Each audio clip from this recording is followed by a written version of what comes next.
আমাদের নেতা তারেক রহমান আমাদের ভবিষ্যৎ প্রধানমন্ত্রী। নির্বাচনের আগেই বাংলাদেশের প্রধানমন্ত্রীর চেয়ারে কে বসতে চলেছেন সেই বার্তাই দিয়ে দিলেন বিএনপির ভারপ্রাপ্ত চেয়ারম্যান তারেক রহমান। তিনি দীপ্ত কণ্ঠে প্রকাশ্যে বলছেন তারেক রহমানই হবে ভবিষ্যৎ প্রধানমন্ত্রী। আর তার এই মন্তব্য ঘিরে দানা বেঁধেছে প্রশ্ন, তাহলে কি আগেই সবকিছু ঠিক করা হয়ে গেছে যে বাংলাদেশের পরবর্তী প্রধানমন্ত্রী কে হচ্ছেন? তাহলে কি ইউনূসের বিদায় ঘণ্টা বেজে গেল? বিএনপির ভারপ্রাপ্ত চেয়ারম্যান তারেক রহমানকে দেশের ভবিষ্যৎ প্রধানমন্ত্রী বলে উল্লেখ করেছেন দলের মহাসচিব মির্জা ফখরুল ইসলাম আলমগীর। শনিবার রাজধানীর ডক্টরস অ্যাসোসিয়েশন অব বাংলাদেশের জাতীয় কাউন্সিলে এমন মন্তব্য করেন মির্জা ফখরুল। তিনি বলেন, আজকে আমাদের ভারপ্রাপ্ত চেয়ারম্যান মহোদয় শুধু নয়, আমাদের ভবিষ্যৎ নেতা, ভবিষ্যৎ কাণ্ডারি আমাদের নেতা তারেক রহমান আমাদের ভবিষ্যৎ প্রধানমন্ত্রী। তার স্ত্রীও একজন প্রখ্যাত চিকিৎসক, এখান থেকে তিনি গ্র্যাজুয়েশন করেছেন। কি বলছেন বিএনপির চেয়ারম্যান মির্জা ফখরুল ইসলাম, শুনব। আমাদের এই নেতা আমাদের ভবিষ্যতের প্রধানমন্ত্রী, তার দৃষ্টিতে এটা আনতে চাই। তার স্ত্রী একজন প্রখ্যাত চিকিৎসক, আপনাদের এখান থেকে তিনি গ্র্যাজুয়েশন করেছেন। এই বিষয়টার দিকে তিনি অত্যন্ত বেশি গুরুত্ব দেবেন, কারণ এই যে 18 কোটি মানুষ, এই 18 কোটি মানুষের স্বাস্থ্যসেবা এটা একটা বড় বিশাল একটা দায়িত্ব বলে আমি মনে করি সরকারের, যে কোনো নেতার। আমাদের দেশে আমরা এই যে পারস্পরিক হিংসা জিজ্ঞাসা আপনার এর মধ্য দিয়ে যে একটা কালচার তৈরি করেছি, এই কালচারটা আমাদেরকে ধ্বংস করে দিচ্ছে। আজকে সকালেই একটা বই চোখে পড়লো আমার, বইটার নামটা হচ্ছে আত্মকলহে বাঙালি। তো এটা হচ্ছে আপনার এই দুর্ভাগ্যক্রমে সারাক্ষণ আমরা এই জাতিতে আমরা নিজেদের মধ্যে কলহ করি, এবং কলহ করতে করতে আমরা আমাদের যে অগ্রগতি যাত্রার যে পথ, সেই পথকে আমরা রুদ্ধ করে দিই। আমি এই কথাটা বললাম যে এই সুযোগটা আমি পাবো না আর আপনাদের সামনে কথা বলার, এবং আপনারা যেহেতু সবচেয়ে উচ্চশিক্ষিত মানুষ এই সমাজের, আপনারা এটা চিন্তা করবেন এবং এটা কীভাবে আমরা এটাকে পরিবর্তন আনতে পারি সেই পরিবর্তনটার কথা চিন্তা করবেন। ডক্টর ফরিদ আমার অত্যন্ত ঘনিষ্ঠ একজন চিকিৎসক, আমার স্ত্রীর, এবং আমি তার কাছে অত্যন্ত ঋণী। ডক্টর সুমন, তারা আমার স্ত্রী চিকিৎসা অত্যন্ত আন্তরিকভাবে করেন, আর আমি তো বটেই, কারণ আমি তো হরদম আপনাদের কাছে যাই।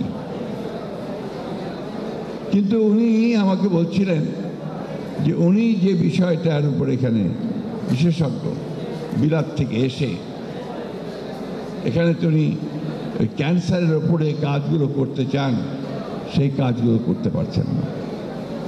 আপনারা যারা বাইরে থেকে নয় থেকে অত্যন্ত মেধাবী চিকিৎসক, আপনারা এখানে একটা সেন্টার করে তুলতে চান যেগুলো সেন্টার অফ এক্সেলেন্স, কিন্তু আমরা সেটা করতে পারছি না। বাংলাদেশে আগামী বছরের ফেব্রুয়ারি মাসের প্রথম সপ্তাহে ত্রয়োদশ জাতীয় নির্বাচন অনুষ্ঠিত হয় বলে জানিয়েছেন প্রধান নির্বাচন কমিশন AMM নাসির উদ্দিন।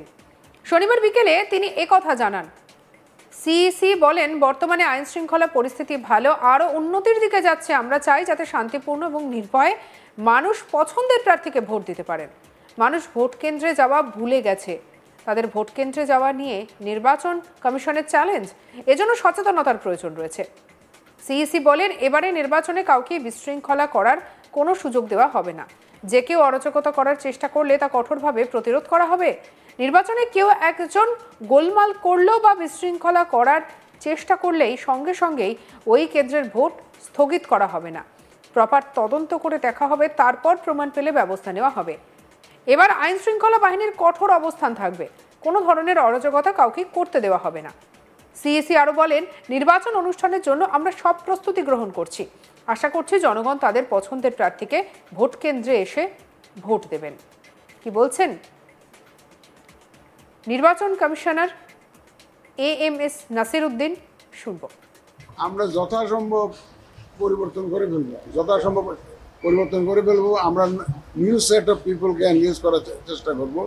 কারণ আগের যারা অনেকে হয়তো দেখবেন যে ওইভাবে নিজে স্ব-উদ্যোগে এ ধরনের কোনো কোলাবোরেশন করেন নাই, তাদের আমরা যদি দেখি ফিল যে না এদের ইউজ করা যায় তাহলে করবো, না হলে কিন্তু নর্মালি আমাদের on principal we have decided যে আগের যারা ইনভলভ ছিল তাদেরকে যথাসম্ভব আমরা অ্যাভয়েড করবো, তাদেরকে আমরা কাজে লাগাবো।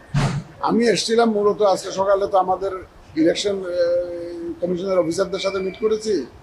তো এখন আমি এখানে আমাদের বিভাগীয় কমিশনার মহোদয় আছেন, আমাদের ডিআইজি মহোদয় আছেন, পুলিশ কমিশনার মহোদয় আছেন, আমাদের জেলা প্রশাসকরা আছেন, এসপি এরা এসছেন, আমাদের বিজিবির প্রতিনিধি আসছেন, আর্মির প্রতিনিধি আসছেন, NSI প্রতিনিধি আসছেন। মোটামুটি ল এনফোর্সমেন্টে যারা জড়িত থাকবেন ইলেকশনের সময়, নির্বাচনের সময় যারা জড়িত থাকবেন, তাদের সাথে আজকে মিটিংটা করলাম।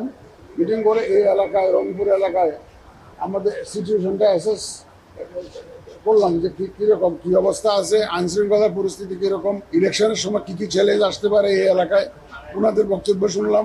এবং ইনশাল্লাহ ওনারা সবাই আমাকে আশ্বস্ত করেছেন যে ওনারা খুব এই সব ধরনের চ্যালেঞ্জ মোকাবেলা করে ইনশাল্লাহ একটা free, fair and credible election উপহার দেওয়ার জন্য, জাতিকে উপহার দেওয়ার জন্য তারা আমাকে প্রত্যয় ব্যক্ত করেছেন এবং আমাকে এসিউর করেছেন। আমি খুব এসিউর হয়ে এই রংপুর থেকে ইনশাল্লাহ যাব। ওনারা গ্যারান্টি করেছেন যে ইনশাল্লাহ they will do their best এবং in a very coordinated manner, in a very harmonious manner. ওনাদের মধ্যে বেশ ভালো কোঅর্ডিনেশন আছে, আমি কোঅর্ডিনেশনের উপর খুব জোর দিয়েছি।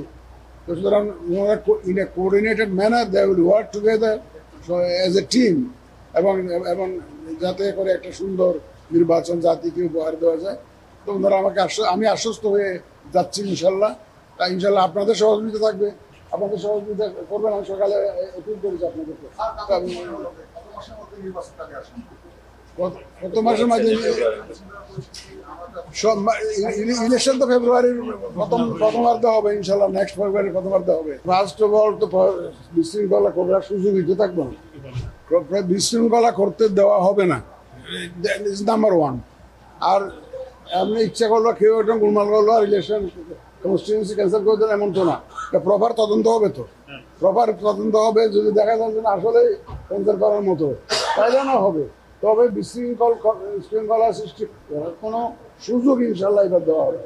আমাদের আইন শৃঙ্খলা বাহিনী এই ব্যাপারে সময় দেন না, আমরা তো অ্যাসেস করতেছি। সঙ্গে রাখুন আজ তাক বাংলার ইউটিউব চ্যানেলকে। আর অন্যান্য খবরের জন্য লাইক, কমেন্ট, শেয়ার, সাবস্ক্রাইব করতে ভুলবেন না।